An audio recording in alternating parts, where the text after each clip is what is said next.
Ukrainian leader Volodymyr Zelensky warned on Friday that Russian President Vladimir Putin is trying to manipulate Donald Trump after the Kremlin chief praised the U.S. leader and said he was ready for talks with him. Kiev earlier warned against any Putin-Trump peace talks on the near three-year war without its and European participation.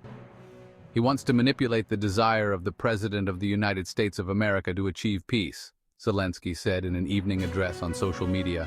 I am confident that no Russian manipulations will succeed anymore. He said Putin, who launched the full-scale invasion of Ukraine in February 2022, was ready to continue the war and manipulate the leaders of the world. Putin had earlier praised Trump as a smart leader who might have prevented the conflict from starting. The Russian leader did not say when talks would take place, and the Kremlin said Friday it was still waiting for signals from Washington, despite Trump announcing Thursday he was willing to meet Putin immediately. We have always said, and I want to stress this once again, that we are ready for these negotiations on Ukrainian issues, Putin told a reporter from Russian state television. Praising Trump as a smart and pragmatic man, Putin also echoed the Republicans' false assertion that he won the U.S. presidential race against Joe Biden in 2020.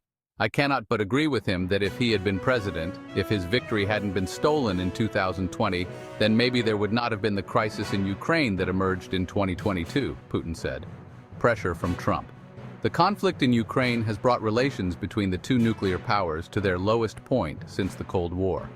Trump, who was sworn into office on Monday, called the conflict ridiculous and threatened to slap Russia with more economically crippling sanctions if it does not agree to cease its offensive. If they don't settle this war soon, like almost immediately, I'm going to put massive tariffs on Russia, and massive taxes, and also big sanctions, the Republican said Thursday in an interview with Fox News.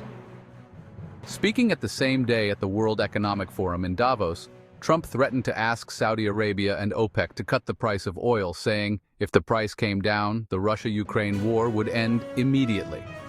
Putin pushed at Trump's claim that lower oil prices might speed up the conflict's end. I find it hard to imagine there will be decisions that hurt the American economy, Putin said Friday. Come back to reality. Neither side has indicated it will ratchet down hostilities since Trump came into office, despite the president promising he would bring an end to the conflict in 24 hours if elected.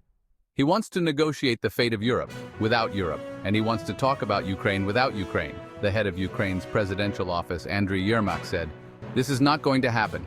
Putin needs to come back to reality himself, or he will be brought back. This is not how it works in the modern world. Russian airstrikes around Kyiv killed 3 people and injured several others, Ukrainian officials said on Friday, while Ukraine attacked at least 12 Russian regions, including the capital Moscow, with 120 drones.